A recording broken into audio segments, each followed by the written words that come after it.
I've always wondered how games are made. See indie devs make their games, it always feels more complex than I thought it'd be. It's a balance of gameplay, design, story, player engagement, revisions, then refinement, and so much more. It's a lot to handle, especially solo devs. I've seen several of these solo devs make videos about their progress of their own games, and the struggles they go through towards finding a solution. Though I've watched these devs for quite a while, I've never seen a game dev actually finish their game before. That wasn't until I heard one of those indie devs announce a release date. And that kinda got me curious about their game. I sent a message to the dude, something along the lines of, "Hi, I'm a small YouTuber that likes to talk about cool indie games and indie devs. Can I have a review key? Also, would there be a Bandcamp album?"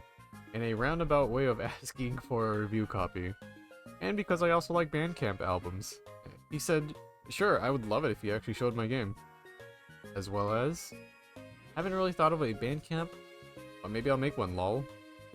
Lo and behold, I got a key for the game, and he released a Bandcamp album for the game. Really cool dev, and I'm kind of getting a bit of an ego right now because I'm just like, wow, I influenced an album release for Bandcamp. I'm kind of stupid for thinking this. I also feel an immense amount of pressure that I put on myself right now after asking for someone for a Steam key about their dream game that they made. So I now feel the gravity of my consequences sinking into my shoulders. Hey, speaking of gravity,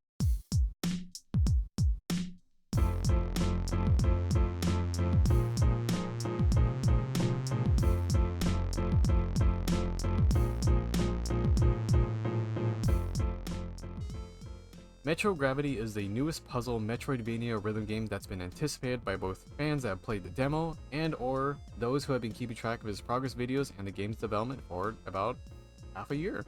My excitement came from seeing the progress and the curiosity of how the game would turn out, and after playing it to completion, I enjoyed it quite a lot. Though there are still patches to come after release day, you can tell by all the love and passion that was put into this game. Let's break down the main core of what it provides, being the story, puzzles, and exploring.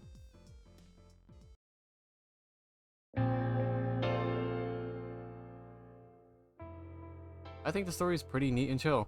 You first wake up in an unfamiliar place as a girl named Stephanie, wandering and exploring her surroundings. In these constantly shifting labyrinths of rooms, you'll be able to meet other characters that are also stuck in these rooms along with you. With these characters, you'll learn why they're stuck here, grow bonds with them, and maybe they'll help you along your journey. My favorite character to talk to is Damatrio, because she's an artist. I love my fellow artists.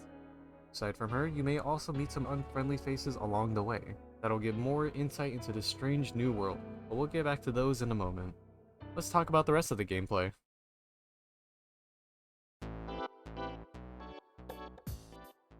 Starting with puzzles, I am an avid puzzle hater. Well, I was an avid puzzle hater because this game made me realize puzzles are cool AF.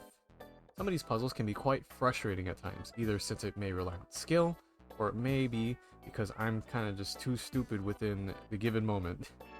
However, I usually come back to said puzzle once I unlock a new ability, or until I understand the possibilities of how and what could interact with each other. Even if I don't understand it, there may be some puzzles with a blue little rotary phone that has someone on the other end that can provide some helpful hints towards solving them.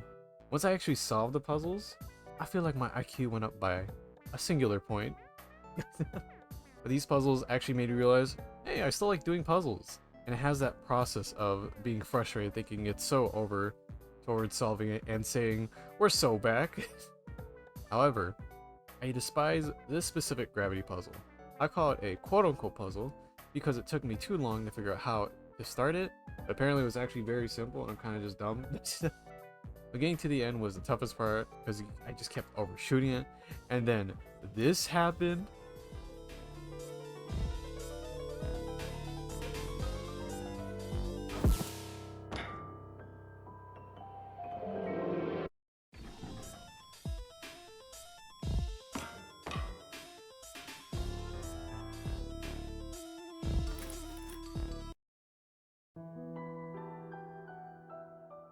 Spoiler alert, I got it on my first try after that clip.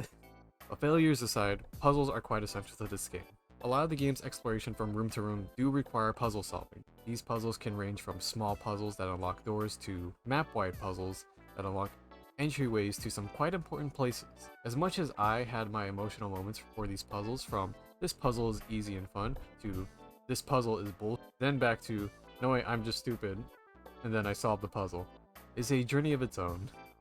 My favorite ones are the ones where I can do very funny and completely unintentional stuff. This is probably not the intended way to solve it, but I did it somehow. Some rooms may be absolutely essential to progressing the game.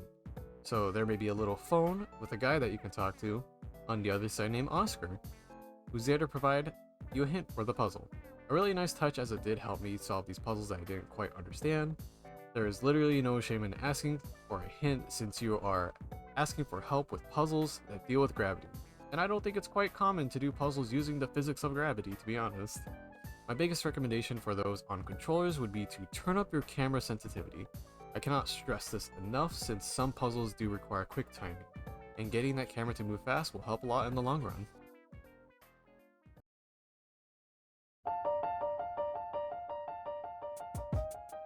The world of Metrogravity has such an amazing aesthetic that you can really see throughout the environments. I think the PlayStation 1 pixel aesthetic serves really well, and one of the first highlights I'd like to showcase would be at the very beginning. You encounter this waterfall that you're meant to walk across, and seeing the style of the water makes it easy to process and experience where you're starting and what's clearly to be walkable on. It's easy to spot intentional paths and straightforward directives involving some sort of connection leading to the main door that you're unlocking. And I think that's a really good design choice to help lead players along with these little pictures showing what you affected within the world. Speaking of the world, I think exploring has been quite satisfying. Looking back on certain puzzles, in reality it's linear, stringing you along the way to get your first few abilities and the first boss fight. But after that, you can kind of explore and look around for new things on your own. From there, you'll be able to look for new bosses, new abilities, collectibles, and so much more. Anywhere and anything you solve, you are rewarded in some way for doing so. And I like being rewarded for my efforts. So much so, the more you explore and collect, you'll be able to eventually gain a tool to help you find collectibles that you missed out on in previous rooms, which makes 100%ing the game easier. It really helped me during my playthrough when there were no guides available within the first week of launch, so I find these late games tools to be very helpful. My biggest tip if you're looking to search for collectibles is that to look at your map. I'm pretty sure the map always displays a room that you've been in, and sometimes you'll notice a doorway and think, wait, have I been there before? My second biggest tip is that the direction your character is facing is the direction the map will automatically be facing when you open it. So that can also help you in the long run as well.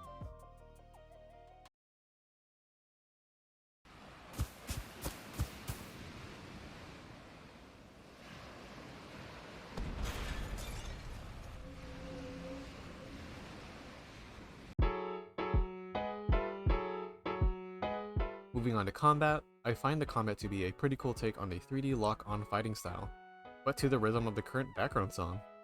Whenever you're in combat, you're able to attack to the beat of the song of the area that you're in. If you're ever confused about the beat of the song, you're able to check the little metronome on the bottom right to time your attacks. So you can just spam the attack button to do damage. Attacking on beat is vital for harder challenges and particular enemy attack patterns. You still need to dodge. Dodging on beat feels very satisfying for me, since if you want to just focus on attacking, you don't need to focus on dodging in a direction because inputting dodge simply moves you in a safe direction automatically. Very helpful. Lastly, parrying is the last test for those looking to master the rhythm, as you will need this to traverse the world. It's useful to avoid taking damage and taking out those items that follow a specific beat pattern. If you learn all these right, this can actually lead you to your first boss fight. I absolutely love how these fights have no health bars, so you can focus on learning the boss attacks by dodging and parrying. You're also given the choice to attack the boss, which will give you score instead, which gets added to the game's online leaderboard, which I think is pretty cool. If you look at my scores, I'm like top 10 or top 15. Don't look at the leaderboards now, just trust the me that is telling you that I'm cool. But I do find it entertaining that the reason why boss fights have no health bars was just because the game dev just wanted to show off his music by making you listen to it as an essential gameplay mechanic instead of focusing on the health bar in front of you. Love this game design, and I like music.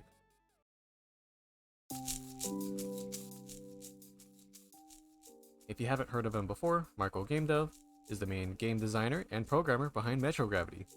During development, he's uploaded several videos detailing his dream game, and his really cool concept and how it'll play. Looking back at some of his videos, it was really cool seeing the process of the different stages that the game went through and the difficulties that were encountered along the way. It was also really cool seeing the cut content or assets that used to be there that no longer exists. What are these music notes? Why does this glitch happen? Was Oscar always a Redditor? Who knows? I like knowing that these skull enemies have horns in the shape of a rest symbol, and the sheep horns are treble clefs. I would have never known if it weren't for these cool videos. It was also fun learning Marco's clever game dev tricks to trick the player to follow where he wanted them to go.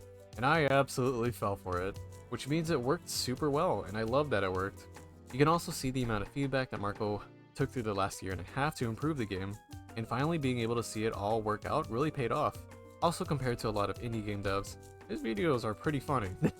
Funny in the way that he's able to vent his frustrations or explain his process to how something works. And if something doesn't work, it comes down to, this is BS, I'm going to make this work, while adding vine booms and stock photos in between. I love that kind of humor. But aside from the videos, during the time of pre-release, it actually picked up on social media and YouTube, which is actually how I found out about the game. In fact, I think the biggest person to help showcase Marco Game Dev's game is Iron Pineapple. Not only did he showcase Metro Gravity in one of his videos, I actually can't imagine how it feels to be a solo dev getting recognized by a big VTuber, and to also finally release their game. Actually, while making the script, I wondered what his thoughts are, so I asked if he wanted to do an interview. In short, Marco agreed, which is actually how I found out how to pronounce his username correctly, and we set up a date for the interview.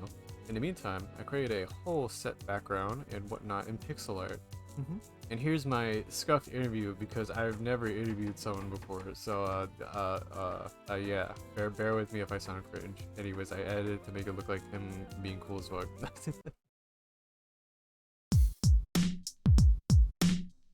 My name's Marco, Marco Game Dev. I made this game called Metro Gravity. Since the game's finally been released after like a whole year and a half's worth of development, 2 years worth of development. A year and a half, yeah. How do you feel about it finally being released now? I feel great. It's blown away my expectations. Well, I mean, my expectations were pretty small. Like, I always said I would be happy if 10 people that I didn't know enjoyed it and actually purchased it and liked it. But obviously it's been a little bit more than 10, so I'm very happy. And I just love reading the reviews, and I'm glad that it resonated with some people. What are your thoughts on the player feedback you've received since release? There have been a lot of feedback from particularly Steam reviews where people really seem to enjoy the game and actually notice a lot of things that I didn't think people would notice. And some of them sound like they're praising the game so much that it's like I paid them to write the review. I don't know how to feel about that, and I love seeing people also in the server that I have. They come in and they talk about the puzzles, and they talk about the bosses that they do and stuff like that, and they talk about enjoying the game. And I also get a lot of bug reports, which is great. I'm actually glad people report bugs because that means they care, you know. I'd rather they report bugs than not, which is great. So I don't know, it's overall very positive. I was watching your videos when I first learned about you, and you said this was like your first dream game that you were making. So you've never worked on another game before here, or did you have any like game dev experience before making this game? I've worked on little prototypes and stupid little projects that are like maybe like a 20th of the size of this game, and like they never got anywhere near like demo or Steam or anything. Like they're basically unplayable. They don't have a title screen. They barely have like a little level you can run around in. But I just basically, for a few years, I just kept making those. And then I decided, I had the idea for Metro Gravity in like one night, or like a lot of it in one night. I'm like, you know what, I'm gonna stick to this finally. And I think it paid off. When I was also researching a bit of like your game from your channel, I also heard that Iron Pineapple played your game. What did you think about that at the time? That was nuts. Honestly, he found it. I saw the video and he found it from a tweet with like 7 likes, which is crazy that it turned into this for me. Basically, for him it was just nothing, probably. And I was so glad. It was like the best possible thing because he got to the doctor, which is like the first boss of the game, and he actually finished the full demo pretty much. And you know, he made the game seem cooler than I think it really was, which is great. And he's probably responsible for most of my game's wish list, probably just from that one single video. And I still see people commenting like, "Oh, I'm here from Iron Pineapple, and Iron Pineapple recommended this game," and you know, it's amazing. Yeah, it happened during exam season. I was nervous that like I wasn't gonna keep up the momentum or whatever, but no, it was fine. It was great. Gotta ask about the whole rhythm game and enemy designs. Like, what was your whole thought process of creating the enemies and bosses? So very early on in development, it was just about gravity, and like a month in, I'm like, how about I make the footsteps be on beat or something? And then I'm like, wait a minute, how about I go harder into the rhythm thing? And I didn't really know it was gonna be like this until like maybe a couple of months into development. And basically, I started making more things on beat, and basically, essentially, my thought process was everything that could be like rhythmic and time to the music, I should make it time to the music, right? So like, if I could make the enemies attack timings to the music, I would do that. The enemies, a lot of them are now they're based off of music. So like percussion, the treble squid is just a squid with a treble clef on it. The lore that I made and this kind of dreamy world just allows me to do whatever. So that's cool. Hell yeah. I really like some of the enemy designs. I was looking back at your videos, there's like a whole lot more music references to these enemies than I thought. When I noticed you mentioning the flying skull with the rest note as the horns, I was like, oh, okay, that makes sense. Yeah. That's cool as fuck. Did you have any early concept designs or scrap designs while creating the enemies? Yes, I have a couple. I don't think I really scrapped them necessarily. I think I just have more enemy designs than I have enemies in the game. I think I have like 1 or 2 enemies that I didn't add. I'm gonna give you like a spoiler maybe. I don't know if I might add these enemies because I still think they're good ideas. There's these 3. Basically, I was gonna have a slime with a gun in it. I was gonna have this guy with like a tuxedo guy, and he has a bunch of floating masks. Essentially, my design process is, does it go hard? And I think that went hard. And this little traffic guy, I was gonna put a robot made out of traffic stuff like hazards and signage. I don't know. But basically, those are the 3 enemies that I didn't add, and everything else I added because I'm not good at coming up with enemy designs. I mean, you're good. I do like the traffic design. I'm assuming it could do something with like the stoplights on it for the rhythm. Yeah. And with these enemy designs, if you were to hypothetically put it in, would it be part of the base game or would it be sort of like DLC? I think they were gonna be part of the base game. I felt like 18 enemies was enough, which is the amount that's in the game. And also, I didn't know really where to put them. I think these would now be DLC, which I do plan to do. Nice. Looking forward to the DLC. Aside from enemy and boss designs, what about the characters? What came first? The character stories, designs? I think really the designs came first. I knew what their limitations were, and I knew what the general gist of the story was. I couldn't make a character just from left field. I essentially started with the design, and I knew that the humans in my story are like this, and I basically came up with a story that fits that for that character. And then sort of like same thing with the enemies and all that. Did you have any other like early concept designs when initially making them? Scrap designs? A lot of the enemies I drew on this little sheet that I have, I drew them after I made them in the game. All the designs are pretty much one-to-one. Like now I can think of a lot more enemies, but I think back when I designed them all, I was in school and I couldn't think of anything. So I kind of just came up with the best I could, and then I stuck with that. There's small differences, like some of these guys have little extra patterns that I didn't add or forgot. Other than that, they're pretty much one-to-one. I don't know if it's like insensitive to ask this, but did you have any like favorite characters when designing them all? Some of the designs I think I like more than others. For example, I like Corey's design. It's like a CSGO missing texture. Basically, I thought it went hard. That's why she has that. It went really hard. I really like Corey's design. Sinatra, the astronaut guy. Mm-hmm. I just thought it'd be funny if the guy just has an astronaut helmet and nothing else. He's kind of like a Sans type character. Like he's super chill, but like obviously he knows more than it looks. So moving on from character designs, I actually wanted to know, how did you create the music? Like, what was your whole thought process? So the music, it was really, I think, 50-50 between the purpose for the music and the music first. Like some of the time I would design an area and I would need music for that area. So I would make the music that kind of fit that. It's a fun exercise in that direction. Like you want to make a piece of music that fits a certain purpose. But another way is also you make the music first, because I would say that I have more experience making music and playing music than game development. So I would make the music first and then design some area or boss or something after that, which I think it happened slightly less, but a lot of it was that direction. So basically both ways. Did you have any like inspirations after the songs?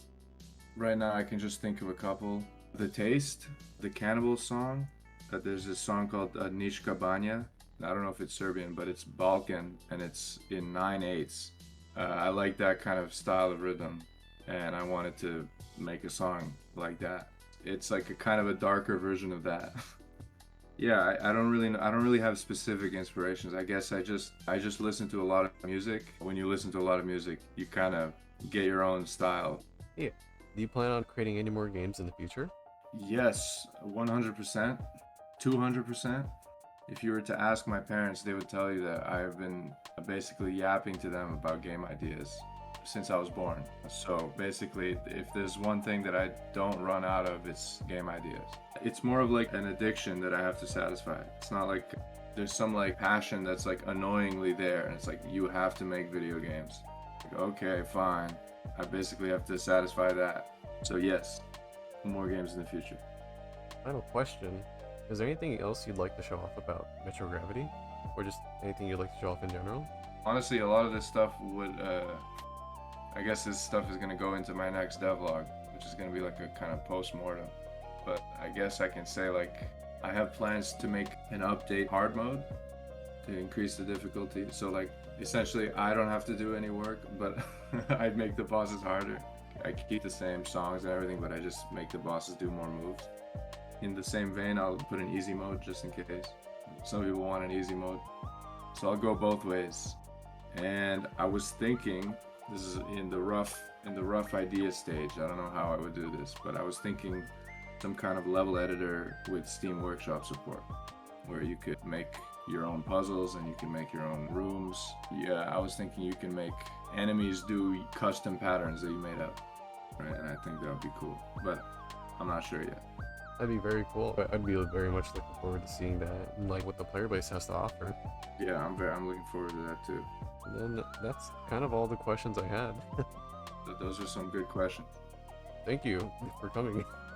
And thanks for the interview. I haven't really taken a back seat and thought about it that much yet, so it was a good opportunity.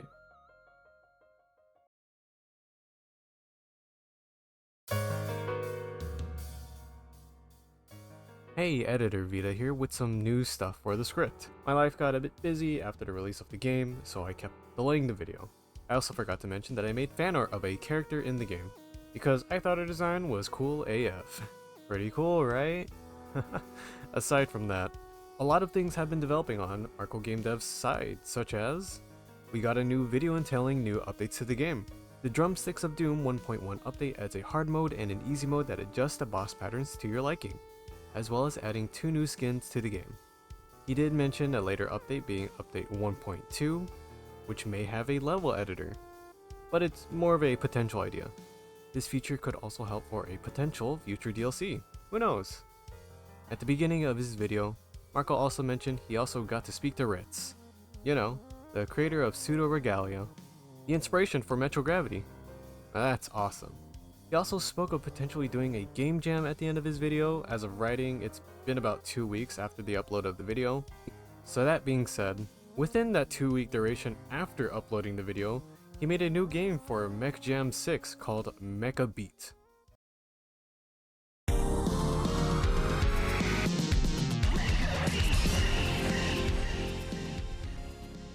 Mecha Beat is a rhythm action game where you pilot a mecha slicing up enemies. As someone who plays a lot of rhythm games, this was actually really hard game. Granted, this wasn't play tested and Marco isn't able to change anything for at least a week during voting period. It played really well. In his own comparison, its combat is similar to Metro Gravity, but just without the puzzles part. It heavily focuses on rhythm combat and it packs a real hard punch. This game really frustrated me in the way it played and how precise it was to be on beat. Otherwise you just died to a barrage of attacks from the enemies. Weirdly enough, during this process, my determination got the best of me trying to think of strategies on how to beat it. Sure, you could dash on beat to avoid attacks, but some enemies later won't allow that. That's when it felt like parrying became a movement option to attack. And that change of how to play the game initially helped me out a lot. It's weird, and I really don't know how to compare this feeling properly, but it's like the Dark Souls of rhythm games, especially for those that aren't too accustomed to rhythm games. Granted, it came out 2 days before writing this, but I think the concept is cool, and I really want to know more about what happens past the ending of the game. If you'd like to give it a shot, go ahead, link is in the description. I know my vote is going towards this one, if it would let me vote. Though this is one of Marco's newer games, let's wrap up the video that was supposed to be about Metro Gravity.